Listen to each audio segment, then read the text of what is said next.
Haven't heard the recording. Okay. All right, click.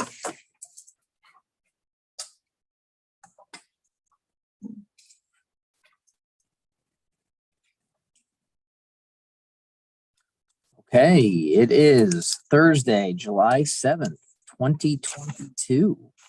The Richland County Commissioners are now in session. I'm Commissioner Rivera, joined by Commissioners Banks and Mears. We have our administrative clerk, Belinda Fulton, filling in for Stacy today. We have our wastewater director, Amanda Miller, our county administrator, Andrew Keller, and not as cool as Shelley Kemper, Greg Kale from WMFD. So, Amanda, we have a couple items today. One will probably be a little more lengthy discussion than the other. So let's get the disaster recovery plan checked off our box. Finally, right? Finally, talk to us. A few years ago, the state auditors had mentioned that we should have an IT recovery plan in place in case of a disaster. And unfortunately, it's taken me a little while to get everything together to actually write this in a way that we can recover from one. So I've put together a plan of being able to be offsite and still be able to do our billing and deal with our customers should there be a disaster at our main location on Fleming Falls. It's fairly simple, but it was a lengthy process to create it and look at all the avenues that would have to be addressed. We're not as big as other places where we have SCADA systems and things that technically, so our billing software is our primary system that we had to take care of, and this plan covers it.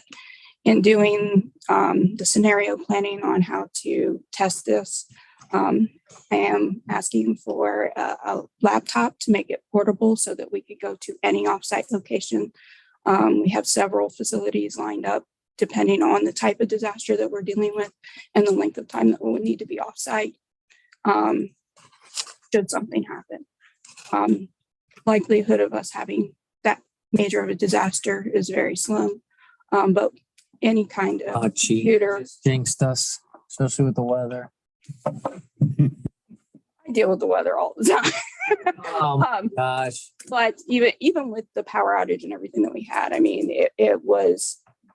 we were still able to handle most of the priorities that we had. Our billing system was down because there was no access, but we were able to get back up and running in a short period of time since everything was restored. So I would imagine you have some money in your capital projects fund for a computer, right?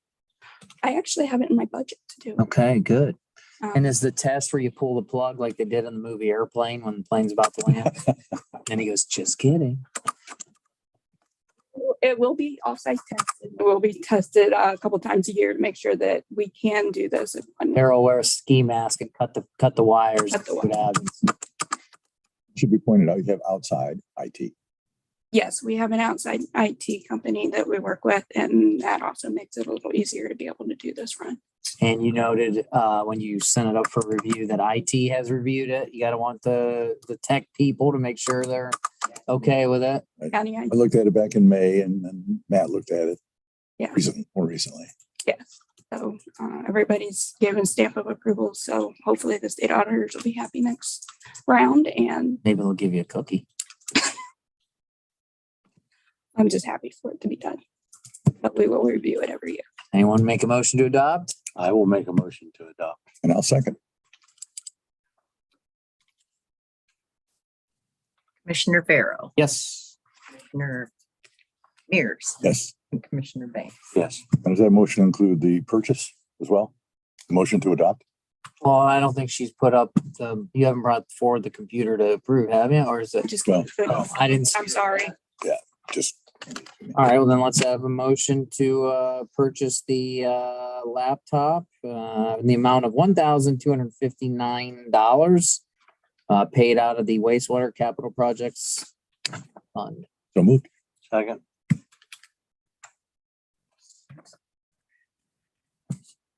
Commissioner Vero, Yes. Commissioner Mears, Commissioner Banks. Yes. All right, that's the Easy one. fun stuff. Now let's talk about Daryl's hometown in the valley here. Beautiful hometown. It is, it is beautiful. Yeah, the new mayor does an excellent job. Unfortunately, I got notified last week that in May, Belleville passed an ordinance to increase their customer rates from $5.95 to $7.70.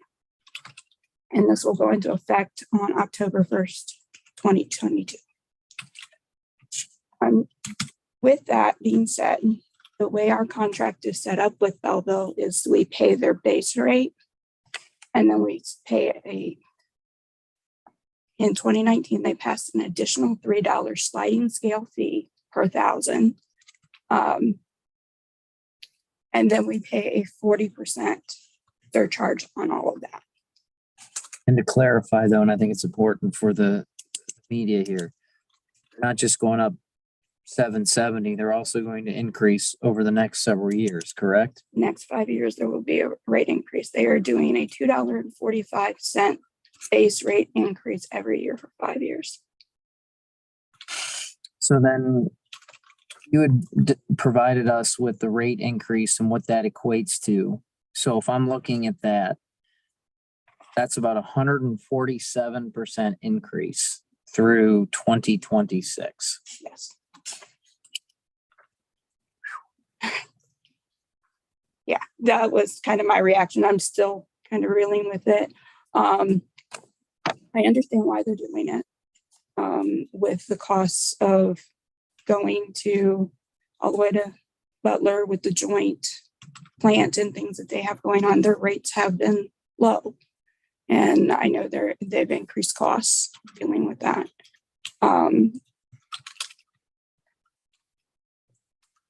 It's a lot to be the shorter time frame for me to say, hey, but when they did the 29 or the 19 increase for the $3, the county absorbed that. We didn't choose to increase rates other than our 3% increase at the time. And that took a hit to the budget, in about $1,800 a month more going out for treatment. And in looking at our operating expenses and everything, there's no way we can afford to take this hit without passing it on. I don't even look at passing it on. I think we need to be careful in saying that. As Andrew will discuss here, the village of Belleville, when they annex that area, they're not under a legal obligation to take the sludge, so to speak. Correct, Andrew? Mhm. So obviously we have businesses out there that need water and sewer service. And it's very common. In fact, I wouldn't be surprised if there's not many places at all. Well, since we need to use their municipal system, that there's a surcharge associated with using a system that we don't own and operate, similar to what we have with Mansfield. So it's not a matter of passing it on. It's a matter of that's the cost to utilize the Belleville sewer system, correct? So if I'm understanding you correctly, obviously, if there's significant increases to the Belleville rates, we're assessed a 40% surcharge on that. It's obviously going to require discussion amongst us on how we want to proceed. Yeah, I talked to Larry Wire at the 4th of July parade. And the primary reason they're raising these rates is their debt service. Belleville went into considerable debt for a plan the EPA came up with, and building a plant didn't work. So the EPA kind of pushed towards going in with Butler, and that was the most economical way of doing it. So we're trying to recover their debt service. Not that that changes anything that we want to do, but it's more than just the cost. And, originally, I think reason they gave, I think, the 40% surcharge, which was done, when did you say, back in the, 1981, it was called a cost equalization. yeah, because I think that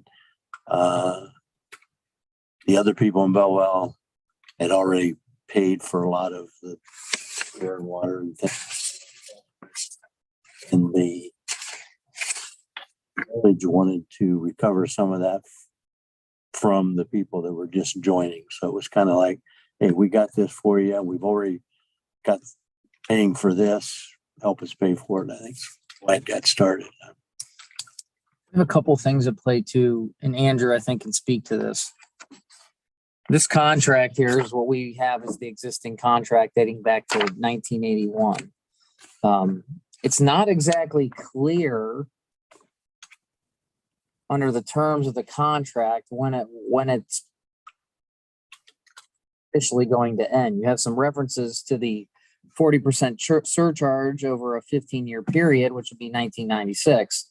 Now, I think both sides have operated as if there was an agreement, but we'll let Andrew kind of speak to that and some thoughts he had, as this could maybe be an opportunity to sit down with Belleville and really discuss long-term,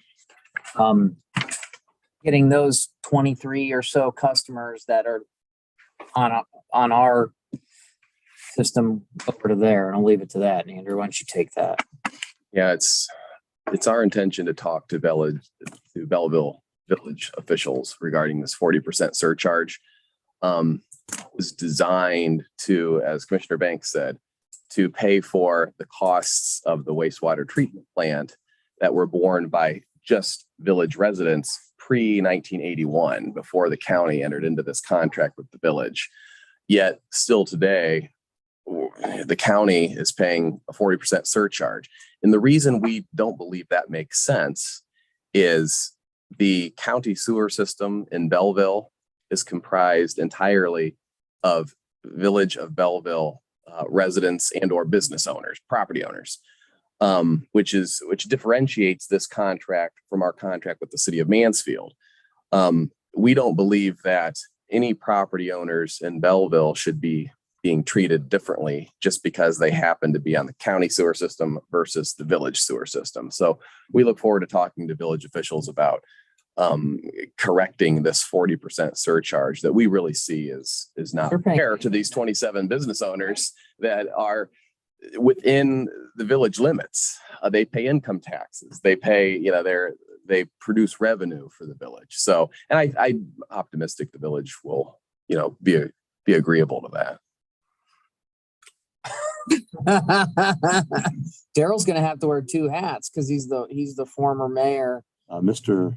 Mears is the wastewater. Yeah, but you're the Belleville guy, right? No, I'll talk with them, but So, I mean, you guys figure out, but I think you're right, Andrew. I mean, you can draw a contrast with our city of Mansfield contract because those customers are not within Mansfield municipal limits. Right. So they're not, and in a way, I'm going to be careful because we understand why the surcharge was necessary at the time, but in a way they're paying for the service twice by way of income tax. Whereas our Mansfield customers who don't live in municipal limits are not paying Mansfield income taxes. Those 27 property owners are paying the entirety of the Belleville user rates by ordinance, plus 40%, plus additional administrative costs that are necessitated via the contract with Richland County and the Village of Belleville. So we would like to create more parity for those property owners that are located within the village. And we probably also would want to get regardless of how this shakes out, we probably want to get a more current and updated contract, right? With definitive term, start and end dates, and just clear up some of that language. I mean, this is 1981. It'd be timely to have that conversation, to say the least. I was just a kid. You were 50 by then. So what's next then, Andrew? You guys will figure out who's going to talk to the Village of Belleville with Amanda. Yeah, I'll connect with Commissioner Mears and Amanda, and we'll reach out to village officials and begin the discussions. That ought to be fun. It will be. Would be productive. A good team. Yeah, I think that's a good idea. Worst case, we clear up the contract. Best case, I think we lay out a case for Belleville. And look, to be fair to them, if I'm sitting there going, why would I want to take something if I'm getting a 40% surcharge? But I think sometimes, and they've never not done this because Terry and Larry are good. It's, what's in the best interest of the businesses. You have 23 customers within municipal limits that are sort of being treated differently than the rest of the village. So I certainly think that's worth a conversation. And how persuasive you three will be, right? Okay, Greg, any questions? Help me understand this. So that 40% surcharge is just targeted to these 23 businesses that are within the village limits, correct? Yeah, the 40% surcharge applies to all of those properties that are located in that I-71-97 corridor of the village of Belleville. All of those properties are within the county sanitary sewer system. We've even had conversations with the village at times about the possibility of conveying that infrastructure to the village. That hasn't happened to this point, but regardless, it's applicable to all those property owners, a 40% surcharge on top of the Belleville base rate. So we're talking like Love's Truck Stop, I believe it is, and the hotels and restaurants, Der Dutchman. Yes, all of those. And any other future development out there? Okay. No, that's true. But that's primarily business and not residential, but still it's. Yeah, it's commercial out there. There's a couple homes Yeah, there's, there. And it applies to the homes as well. Yes. Yeah. It applies to all the customers. are all the homes between the new cemetery and the Der Dutchman, are all the homes involved in that? Yeah, Just the ones on the right? it's just the ones on the right. And I think there's only like 3 or 4. 1, 2, 3. That's not many. There's not many actual homes. There's only about around. a couple of them set up in the woods a little bit. So the 40% surcharge, obviously has nothing to do with whether the property is commercial or residential. It has everything to do with whether it happens to be in that corridor or, in the more centrally located portion of the village. So you have business and residential within the village of Belleville that don't pay the 40%, and you have business and residential out in this corridor that do pay a 40% surcharge presently. The structure was put in, it was an unincorporated area at that time, correct? That's right. Or annexed to Belleville. That's right. Yes. Yeah. And That stretch. They don't have to take, even though you annex that area into your municipal limits, you're not legally obligated to accept those customers on your sanitary sewer system. In 1981, a surcharge arguably made sense because those properties were not yet annexed into the village. And they were also, getting the benefit of systems that had been built by village residents prior to 1981. But in 1995, that portion of was annexed into the village of Belleville. And at that point, these properties, should be, they were paying income tax. They were similarly situated to the property owners inside the old Belleville village. There was a previous mean mayor who wouldn't take them on the system, right? Wasn't there? I can ignore you all day. And on the water part of it, we have nothing to do with the water, right? We have nothing to do with the water. Village provides water for that corridor. There was a corporation, I forget the name of it, that built the water system out there, put in a new reservoir, new wells, and then the village bought it from them. Pay that directly, they don't pay that to us. Yeah, and I think this goes to incentivizing other areas, because that area is growing right now. People in the community, economic arms of our community have identified that Lexington Belleville corridor, as you've seen with growth out there, from Love's to the hospital to Charter Next Gen in Lexington, right? It's kind of, creeping up, so you can see it with our own eyes, and there's talk of other development out there. So this would also maybe incentivize businesses where you don't have that surcharge out there, right? Anything you can do to foster economic development would be a good thing. So Cliff, you guys gonna set that up? Bring it on. We're ready. Absolutely. Okay. Thank you, Amanda. Thank you. We can run through some of our logistical items. Certify the record of proceedings for June 30th. Second? Commissioner Vero, Yes. Commissioner Mears, Yes. Commissioner Banks. Yes. Okay. Motion to approve requisitions. So move. Second.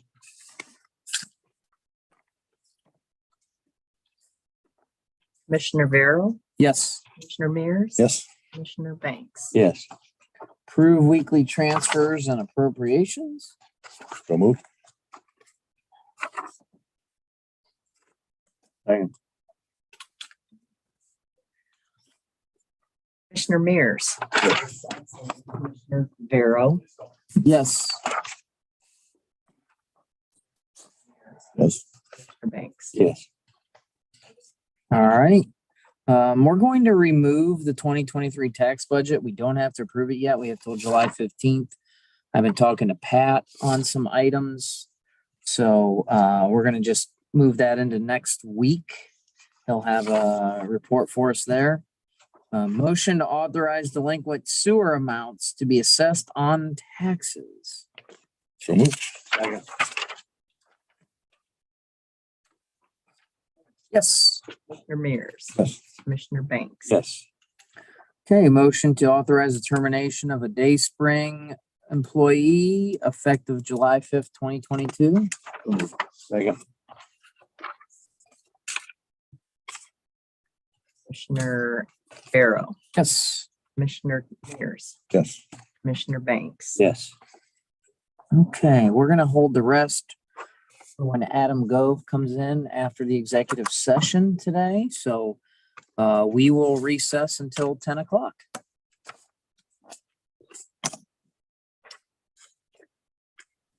We thought it'd be better if he let it, since they have a letter saying, no, we don't want to do this. Thought that'd be the least hypocritical way of doing it. Look, that's a tough call because you want that money, but that's not fair. Well, Andrew's confident he can get it changed. I heard him say that just a few minutes ago. It's not fair though, because they are paying an income. I mean, glad you guys can handle that one. I've gone out and talking to some of the business people. Thinks have got something they do. But I talked to Amanda today. There's not a ton of cost wrapped up in the connecting sewer to the sports stadium. If we want to give them a large chunk of change, we gotta get real creative. Yeah, but And